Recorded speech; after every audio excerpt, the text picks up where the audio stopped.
Opa, eu acho que não me ouviram. Boa noite. Eu sou o tal do Robert, que está escrito aqui. E é com muita alegria que eu volto aqui ao grupo de oração, onde vocês se encontram, para falar um pouco deste amor de Deus. Sou casado com a Débora, tenho uma filha chamada Júlia. Já estivemos aqui em outra oportunidade, as duas estavam comigo. E elas são as minhas companheiras aí nas pregações, elas são as minhas intercessoras. Hoje, de motivo raro, em todas as pregações elas sempre estão. Hoje, por uma raridade, elas não estão.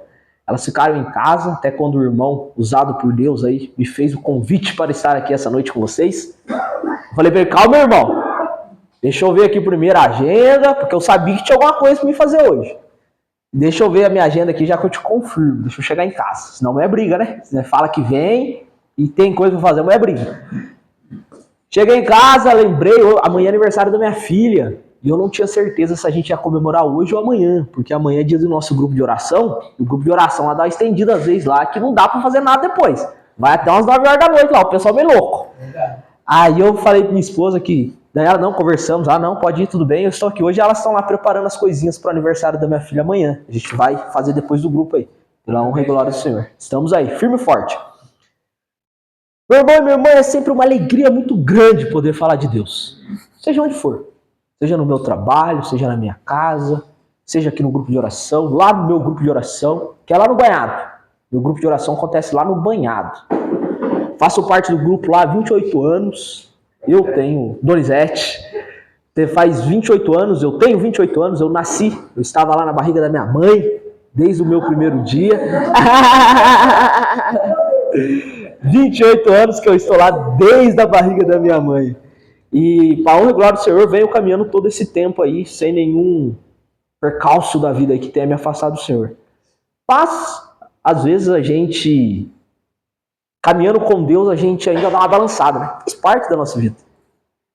Isso sou eu, aqui como pregador, hoje, exercendo aqui esse chamado de Deus. Seja nós, na minha função de leigo lá na igreja, também. Vocês dão uma balançada.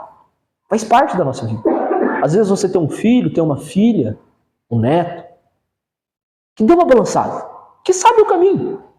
Você levou, fez primeira comunhão, fez crisma, conhece o caminho e dá uma balançada. O que eu quero dizer para você essa noite, antes de entrarmos na palavra,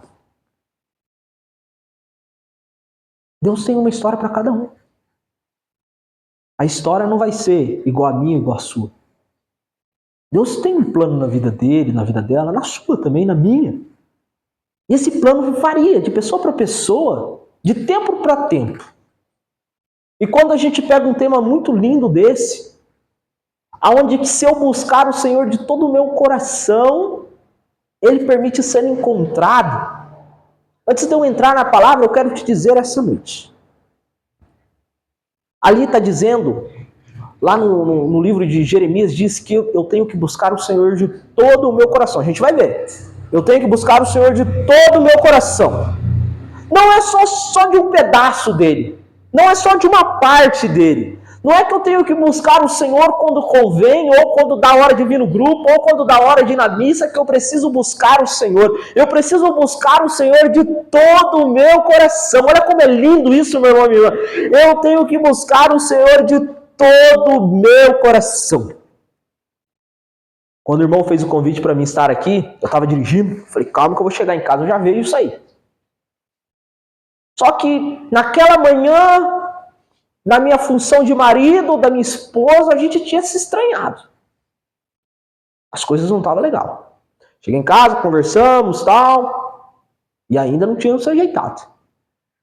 E eu peguei minha palavra para começar a preparar, porque existe toda uma preparação para que eu esteja aqui, para que a vontade de Deus se cumpra. Eu não posso simplesmente vir e tentar entregar algo que não é meu, é de Deus.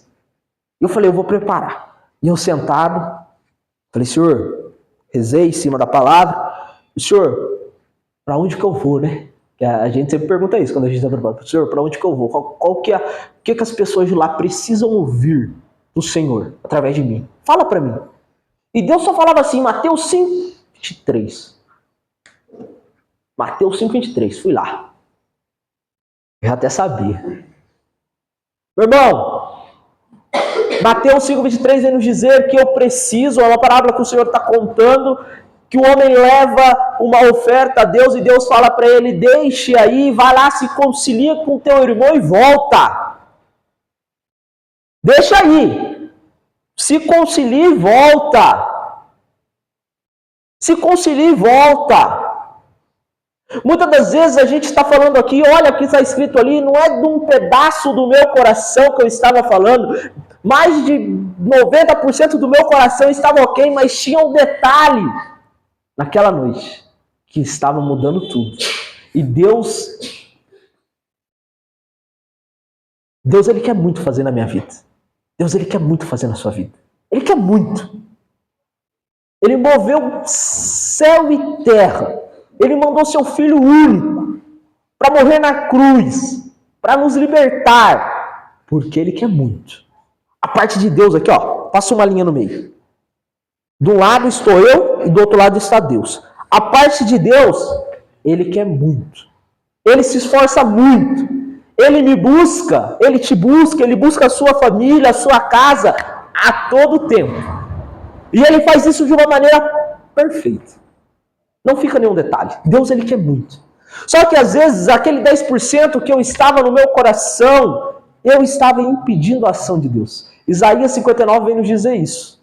Não é o braço de Deus que é curto para me alcançar. Tampouco o seu ouvido surdo para me ouvir. Sou eu que ergo uma muralha entre mim e Deus. Então ali, meu irmão, quando o Senhor diz que é de todo o coração, é de todo o coração. Eu estava confessado, comungado, em amizade com tudo, exceto por um detalhe. E esse detalhe, muitas das vezes, impede a graça de Deus de entrar na minha vida. Porque para mim isso é uma graça de Deus tremenda, estar aqui hoje. Talvez a maior graça que Deus realiza na minha vida. E Deus sabe disso. Eu amo estar aqui, por Ele. Então eu estava me auto-sabotando de poder viver uma graça de Deus na minha vida. E assim é com a gente para tudo. Às vezes a gente tem algo de Deus para ser realizado em nossa vida, mas o nosso coração ainda não está por completo para Deus. Tudo bem, fui dormir, acordei hoje pela manhã. Minha esposa me conhece, né? Fui lá, conversei com ela, pedi desculpa, falei, você tá vindo... Aí ela virou para mim e falou assim, você tá vindo pedir desculpa porque você vai pregar hoje à noite, né? Eu falei, também. Deus não tá falando com você, né? Eu falei, não tá. Não tá. Então você trata de me desculpar porque ele precisa falar comigo. Eu tô indo lá falar em nome dele. Se ele não falar, eu não vou. A gente se reconciliou, era uma bobeira, tá tudo certo. E hoje, quando eu cheguei do serviço, eu sentei no meu cantinho de oração, peguei minha Bíblia e falei assim, vinde Espírito Santo, enche o meu coração, enche minha vida. Rapaz, a mão queimava. A pregação ela passava pelos meus olhos como um rio que fluía. Então, meu irmão, não adianta eu querer muito. Vai muito além do que eu quero. Não, Senhor, eu quero que o Senhor reine na minha vida, eu quero que o Senhor transforme a minha vida, eu quero que o Senhor faça a tua vontade na minha vida. Eu quero que o Senhor faça a vontade na vida do meu filho, da minha filha, eu quero que o Senhor se erga na minha casa. Eu quero. Temos que querer mesmo. Mas depois do querer, nós precisamos começar a agir. E é esse o convite que Deus tem para nós essa noite. Que nós estejamos, não com uma parte do nosso coração nele. Não só quando convém, mas em todo o tempo. Nós precisamos estar debruçados sobre a vontade de Deus. Amém? Amém. Que nós estejamos com o coração por completo na vontade de Deus. Convido você a pegar a palavra de Deus comigo.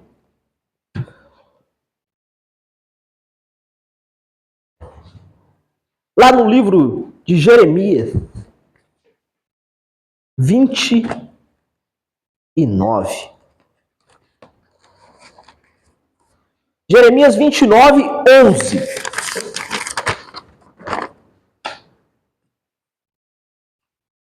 Jeremias 29, 11.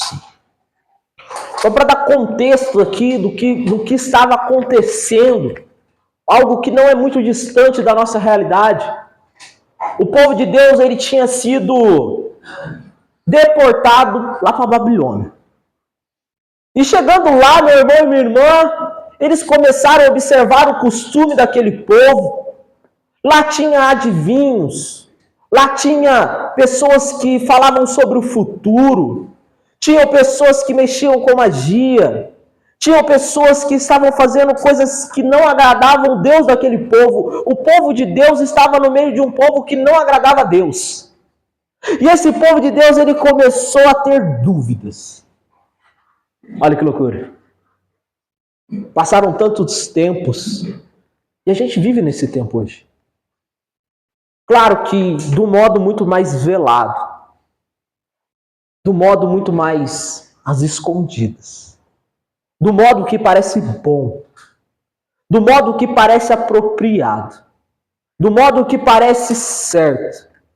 Mas, meu irmão e minha irmã, Satanás, ele é astuto. Ele se adapta. Ele entende para onde ir e como ir.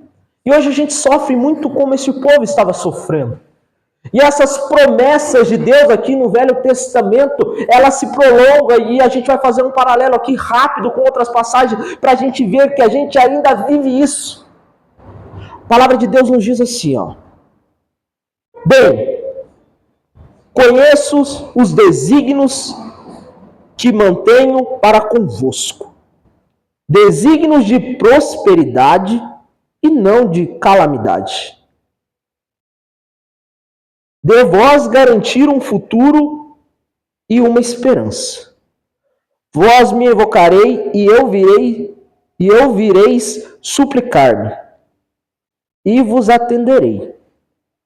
Vós me procurais e me haveis de encontrar, porque de todo o coração me foste buscar. Permitirei que me encontrarei, e vós trareis do cativeiro, e vos irei buscar em todas as nações, e todos os lugares por onde vos dispersai, para reintegrar-vos no lugar aonde vos exilei. Palavra do Senhor. Graças a Deus. O povo começou a se perder e começou a ter dúvida daquele Deus que ele seguiu. Eu tenho 28 anos. Eu estou ali no meio dessa geração. A geração da minha mãe era uma geração que crê muito. É uma geração que ora muito. A geração da minha mãe, ali depois dos 40, ela aprendeu em casa a rezar, ela aprendeu em casa a ter costumes religiosos. Só que quando vem para minha geração ali, na casa dos 30 até os 20, aconteceu algo neste mundo que vem nos roubando, vem nos subtraindo. Muitos de vocês aqui têm filhos, têm netos dessa faixa etária. E vocês sabem como é difícil para eles caminhar. Por quê, Robert? Porque assim como nessa passagem, meu irmão e minha irmã, nós vivemos um tempo muito parecido com esse que eles viveram. E essas coisas mágicas, essas coisas ilusórias, essas coisas que enganam, aquele que não está sustentado sobre a rocha, ele começa a perecer, ele começa a cair. Ele começa a ser tentado, ele começa a ser atraído. E o mundo nunca se pintou e nunca vai se pintar como algo ruim. Nunca. Nunca um jovem de 20 anos vai olhar para as coisas que o mundo oferece para ele e vai dizer: isso aqui não presta. Se ele não estiver sobre a rocha que é Jesus, que é o Espírito Santo. Porque ele está num plano onde ele olha e tudo que os olhos dele alcançam é bom. Ele não consegue enxergar o que está por trás de tudo aquilo. E só é possível quando nós subimos um pouco mais Subimos num ponto onde a gente consegue enxergar aonde aquelas coisas nos levam. E essa subida só é possível com o Espírito Santo. Então você quer dizer então, que a juventude está perdida? Não. Pelo contrário. Como eu disse, tudo há um tempo, tudo há um propósito. Tudo existe algo por trás da vontade de Deus. Deus ele não escreve, como a gente escuta esse ditado, Deus ele escreve certo por linhas tortas, não. Deus escreve certo por linhas certas. Nós que somos muito tortos, às vezes, para conseguir ler do jeito que é para ser lido. Por que eu estou dizendo isso? Vou trazer como um testemunho de uma maneira mais simples. Grupo de oração. Faço parte lá há muito tempo, como disse antes. E eu era pequenininho, eu já servia ali na Perseverança, estava ali correndo para um lado e para o outro, conhecia o pessoal que frequentava, um grupo que vai muita gente e tem uma rotatividade muito grande de pessoas. Pessoas entram, porque normalmente as pessoas não são da comunidade. Pessoas passam por ali e vão seguir em outro lugar, servir em outros grupos e assim por diante. Então tem uma rotatividade muito grande, passa muita gente por ali. Passava um homem por lá que tem um irmão pregador. O nome desse irmão é Magalzinho, o irmão dele é o Magal, pregador conhecido. E o Magalzinho passou por lá uns anos atrás, muitos anos atrás, brincava com a gente. E há 2 anos, 1 ano e meio atrás, eu estava lá conduzindo, hoje eu conduzo a parte de oração do grupo. E eu olho um rapaz entrando no grupo, eu de frente para a porta, um rapaz entrando na capela, uma capelinha, entrando de cadeira de rodas. Olhei e falei, é o Magalzinho, cara. O Magalzinho andava. Que negócio é esse? Rolou o grupo e tudo mais. Depois parou. No final fomos lá conversar, bater um papo, entender o que tinha acontecido. As coisas da vida, irmão. Às vezes a gente não sabe para onde a nossa vida aponta. E às vezes a gente se perde no meio de tanta coisa que acontece. E eu falando com ele, Magalzinho, não, eu quero voltar para a igreja. Falei, isso aí, irmão, vamos junto. Já estou aí nessa condição de cadeira de roda há um tempo. Já estava acostumado. Os médicos já tinham dado o veredito. É isso, se acostuma. Ele acostumou. A gente faz uma oração no altar lá, grupo de cura e libertação, tá? E o Magalzinho ele não conseguia acessar o altar.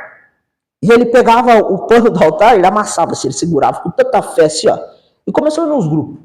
E todo grupo ele ia lá e segurava o pano do altar e ficava lá rezando. E o pano ficava meio amassadinho assim, ó. Amassava. O pano amassava. Amassadinho. Até que um dia eu estava conduzindo a oração. E o carro que dá carona para ele parou, que é outros irmãos que frequentam o grupo. O Magalzinho desce, as muletas. Ué, que isso aí? O Magalzinho entra andando dentro da igreja, gente. Deus, ele curou. Aí eu falei, louvado seja Deus. Eu conduzindo aquela oração, louvado seja Deus. E louvado seja Deus, e vamos.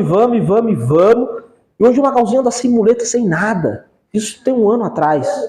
Louvado seja Deus, a cura aconteceu. Mas o ponto mais importante disso tudo, a maior cura, não foi o Magalzinho andar. Foi o coração dele. Essa daí me arrepia. Eu vi ele andar, é de dar certeza na minha caminhada. Isso aí, ele me move. Mas quando a gente olha o coração, meu irmão, ali está a cura mais bela. Então, às vezes, a gente busca para um filho. Eu falo isso porque eu estou numa comunidade complicada, viu? Eu vejo, às vezes, a mãe orando por um filho que está nas drogas, por um filho que está preso no alcoolismo. É luta. É difícil. E nós, às vezes, estamos nessa situação. Eu estou orando para o meu filho que não quer orar, eu estou orando para a minha nora, eu estou orando por uma situação na minha vida, e eu fico olhando o problema, e eu esqueço que para Deus me atender, permitireis que me encontraste. Para que Deus permite que eu encontre Ele em certo ponto da minha caminhada, eu preciso estar de todo o coração.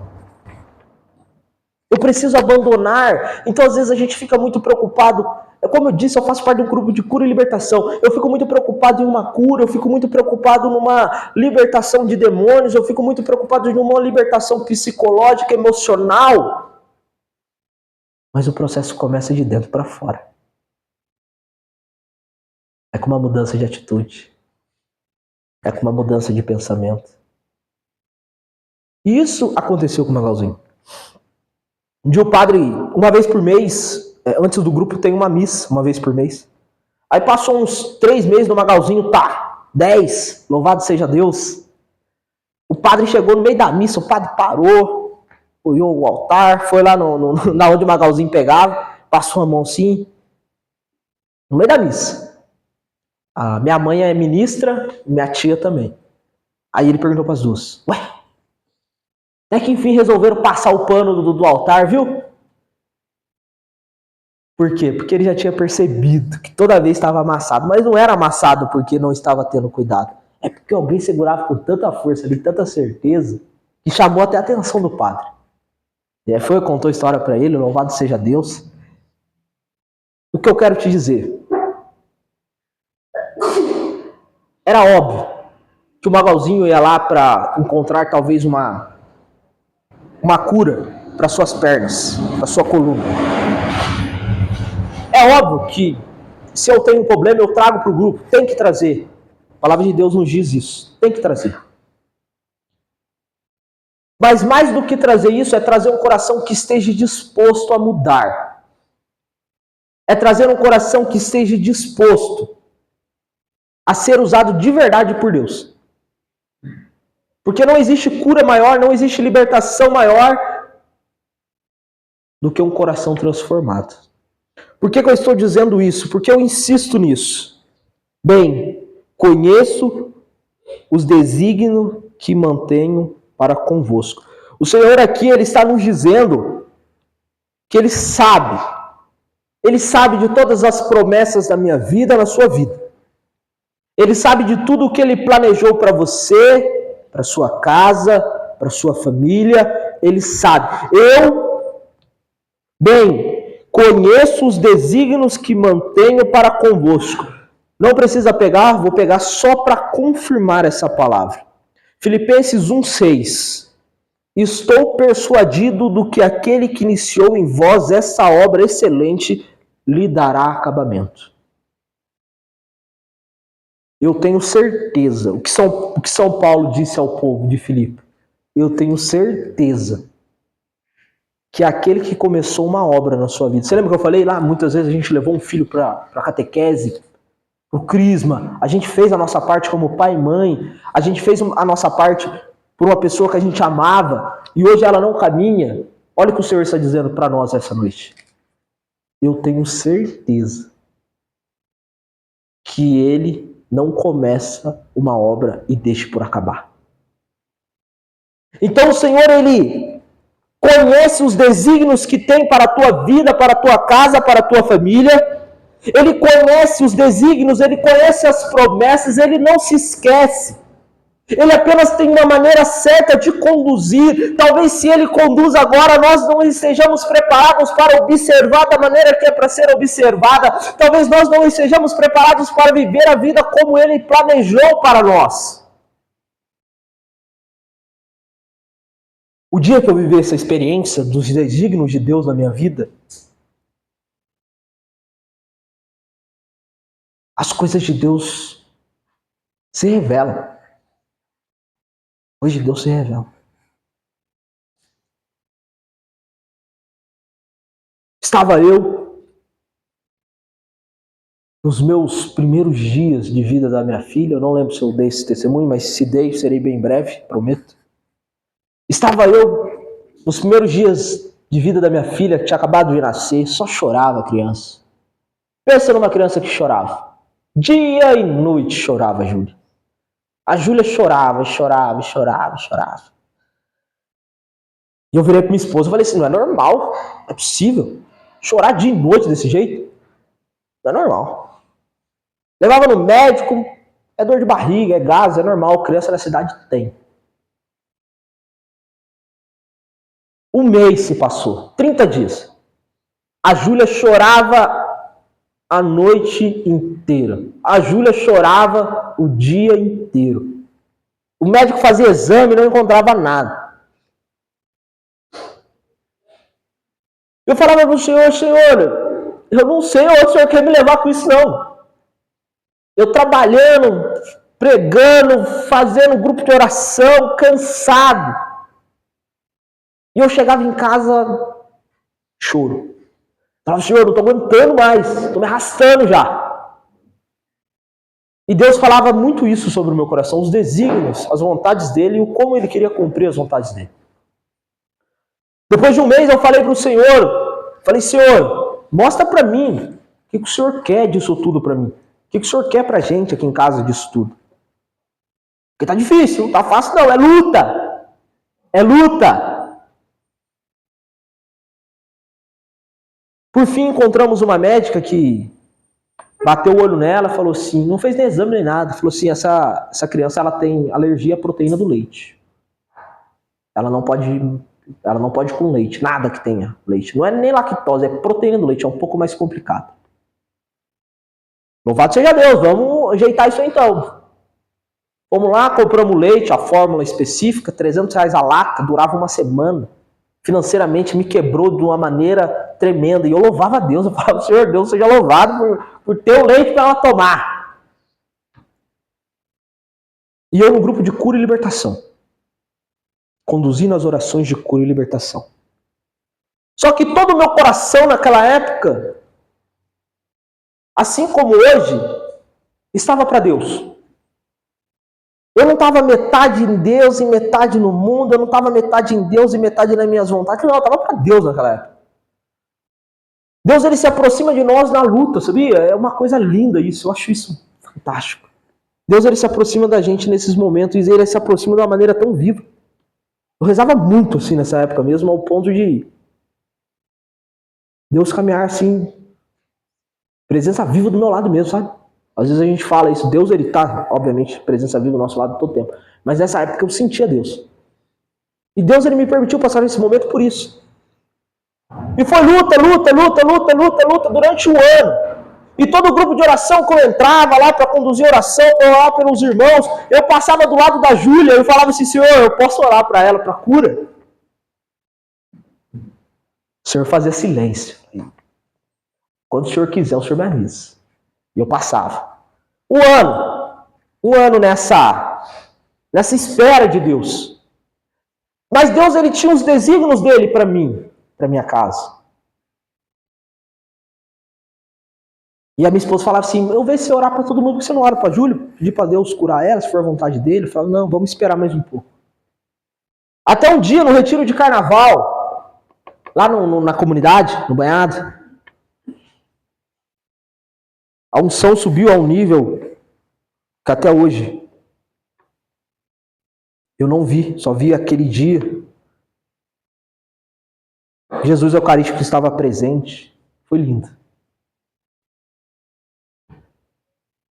E a unção ela subiu de tal maneira que era eu conduzindo a oração junto com o tio, Donizete. A gente até desligou os microfones, que estava num ponto que humanamente a gente não podia mais controlar. Fantástico experimentar o amor de Deus. E Deus falou no meu coração assim, chama a Júlia. Chegou o dia dela, chama ela. Eu comecei a chorar, já não me aguentei. Eu não consegui orar para ela. Eu não consegui. Eu só coloquei a mãozinha sobre a barriga dela e falei, Senhor, seja feita a tua vontade. Cumpra a sua vontade aqui. Cumpra os seus desígnios. Eu não consegui orar naquele dia. Eu fui embora, cheguei em casa. E ela estava numa fase que ela estava aprendendo a pedir as coisas, sabe? Quem é pai e mãe aqui sabe a dificuldade que é quando seu filho quer algo e ele não pode comer e você tem que negar, sabe? Tem que comer escondido. A gente comia muita coisa em casa escondida dela. Aquela noite eu cheguei em casa, a gente foi comer um lanche e ela não podia porque tinha leite no pão. E ela me pediu um pedaço. Eu dei. Pode comer, filho. Comeu. No outro dia eu acordei, era um domingo de carnaval, na segunda-feira eu acordei e falei pra minha esposa, marca o médico dela. A gente só precisa ter certeza de algo. Na quarta-feira de cinza a gente levou ela no médico, na médica, na doutora.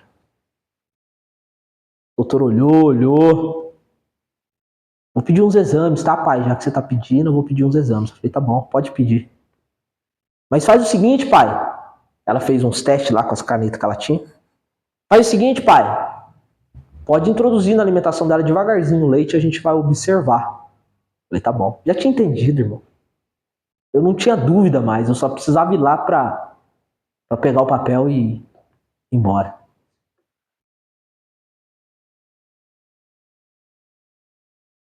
Fizemos exames, um mês depois saíram os resultados. Para honra e glória do Senhor, não existe mais nada. Deus curou. Amém. Entende, irmão? Eu falo de cura, de libertação, eu estou no grupo de cura, eu estou no grupo de libertação, muita coisa acontece, é fato. Mas se tem uma coisa que a gente aprende nesse tempo todo sobre os desígnios, as vontades de Deus na nossa vida, é que Deus ele tem um propósito sempre maior por trás de todas as tempestades na nossa vida. Se você está passando por uma luta, por algo que você acha que não vai vencer, eu quero te dizer, Deus está contigo. Deus ele conhece seus desígnios, não sou eu que estou dizendo, é a palavra de Deus. A palavra de Deus está dizendo para você essa noite. Desígnios de prosperidade e não de calamidade. Às vezes a gente passa por uma situação que a gente olha e não consegue ver nada de bom. A gente olha e fala, como é que Deus pode existir numa situação dessa, Robert? No meio de uma doença dessa, no meio de algo disso que está roubando a minha família, está roubando a minha casa, como que Deus pode estar nisso? Meu irmão, minha irmã, não sou eu que estou te dizendo esta noite, não sou eu, é a palavra de Deus, é o Espírito Santo de Deus que está te dizendo, eu tenho os desígnios de prosperidades e não de calamidade. As vontades de Deus na nossa vida não são para nos causar desespero. Uma palavra de apoio que nos representa muito isso. Eclesiástico 2:1. Meu filho, se entrardes para o serviço de Deus, permanece firme na justiça e no temor, e prepara a tua alma para a provação. Humilha o teu coração. Espere com paciência. Dá ouvidos e acolhe a palavra de Deus de sabedoria. E não te perturbes no tempo da infelicidade. 3. Sofre as demoras de Deus. Dedica-te a Deus e espera com paciência. Os desígnios de Deus, eles não são ruins. Deus é inacessível ao mal, vem nos dizer em 2 Tiago. Deus ele é inacessível ao mal, Deus não participa do mal, Deus não tem contato com o mal. Então, às vezes, as lutas, as permissões que Deus dá de enfrentarmos na nossa vida, meu irmão e minha irmã, é para nos levantar homens e mulheres mais íntimos e mais próximos. Então você está me dizendo, Robert, que os desígnios de Deus são bons. Sim, os desígnios de Deus são bons. Mas, Robert, você também está me dizendo que eu preciso preparar a minha alma para a aprovação? Sim, eu estou dizendo. E mais, tenha paciência. Sofra as demoras de Deus. O que você quer dizer com sofrer as demoras de Deus? Meu irmão e minha irmã, aprenda a navegar em mares turbulentos, porque Deus ele trará a calmaria sobre a tua vida, e quando este momento chegar, meu irmão, será lindo. Robert, você está dizendo então que vai chegar o momento de prosperidade? Vai! A palavra de Deus está nos dizendo desígnios de prosperidades e não de calamidade. Mas e nessa palavra de apoio diz algo assim? Diz: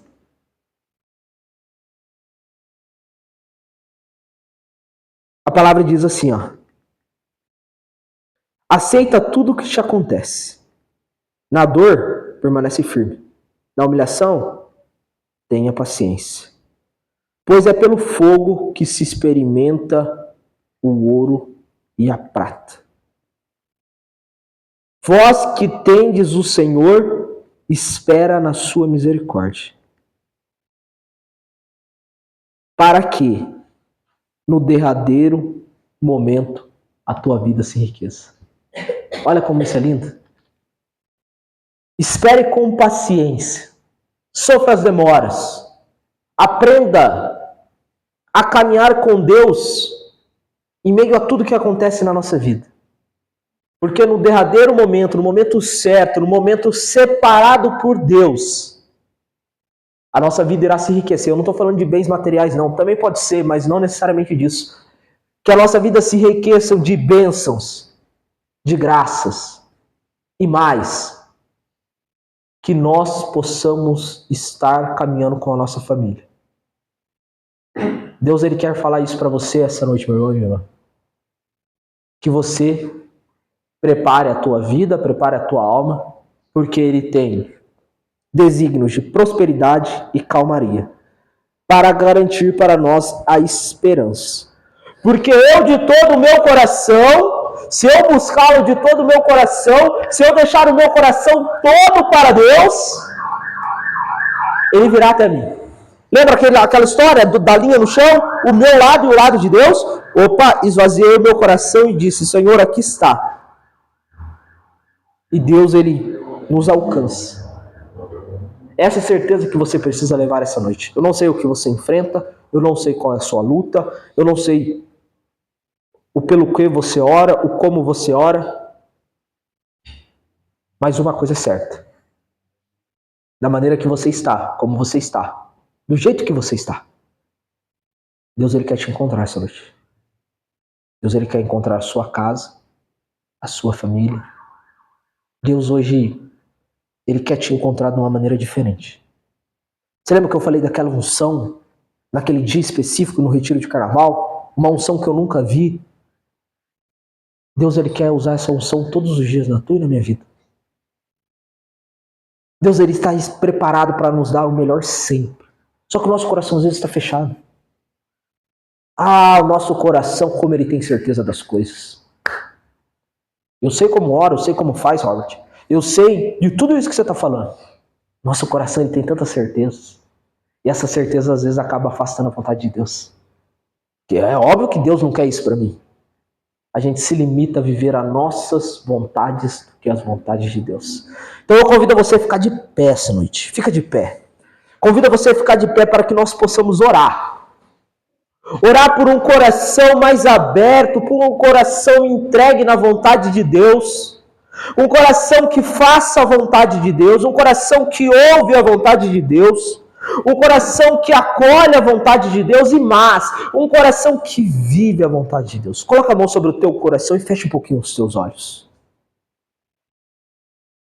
Olha para dentro de você agora, olha para dentro da tua vida. Aonde Deus te aponta a necessidade de uma mudança nesta noite. Deus, Ele quer te curar, Ele quer te libertar, Ele quer transformar a tua vida, a tua casa. Mas antes de mais nada, Deus, Ele quer visitar o teu coração, Ele quer visitar o mais íntimo da tua vida. E nessa certeza que Deus quer visitar o íntimo da tua vida, agora é você e Deus. Você e o Deus que pode tudo na tua vida. Vai entregando para Ele o teu coração nessa noite. Vai falando assim, Senhor Jesus, eu te entrego o meu coração, a minha vida, Senhor. Eu te entrego, Senhor, todas as minhas vontades, tudo aquilo que eu tenho certeza de vida, Senhor, eu te entrego. Porque, Senhor, eu reconheço essa noite que o meu coração ele precisa estar vivendo da tua vontade e não da minha. Que o meu coração, Senhor, ele precisa estar alinhado ao teu querer, Senhor. Visita o meu coração, visita a minha vida, Senhor. Que o teu Espírito Santo entre e dê ordem, Senhor, a tudo que precisa ser organizado. Que todas as certezas caiam por terra essa noite. Que eu vive, Senhor, apenas da tua vontade, Senhor, e não das minhas. que eu possa, Senhor, viver os desígnios que tem para mim, que o meu coração ele precisa estar aberto de maneira verdadeira para cumprir a tua vontade. E esta noite, Senhor, eu te entrego o meu coração, eu te entrego a minha vida. Senhor, falando para o Senhor, Senhor, eu te entrego a minha vida, eu deixo, Senhor, aqui o meu querer, Senhor, para viver o teu. Eu quero viver mais próximo de ti, Senhor, eu quero caminhar mais próximo de ti, Senhor. Shiriandala canta bariandala suriandala bariandala bariandala ba oriandala bariandala bariandala bariandala bariandala suriandala bariandala. Em sinal de rendição, vai estendendo os seus braços agora e fique